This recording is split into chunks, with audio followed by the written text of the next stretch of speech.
হাজার সমস্যার মাঝখানেও নিজেকে একটু ভালো রাখার চেষ্টা। বউ বাপের বাড়ি গেছে, রান্না করার মানুষ নাই, নিজের কাজ করা লাগতেছে। সারাদিন কনস্ট্রাকশনের কাজ করতেছি, নিজের বাড়ির কাজ তো করতেছি, বালি ফালাইতেছি, মোটর কিনতেছি, দৌড়াইতেছি।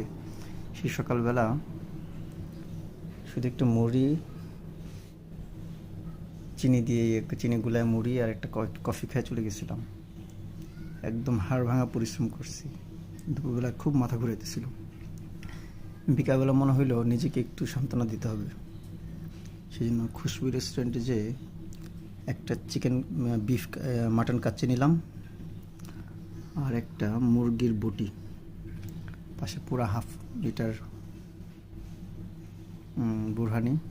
আলহামদুলিল্লাহ, একটা ভালো খাবারের ব্যবস্থা হবে।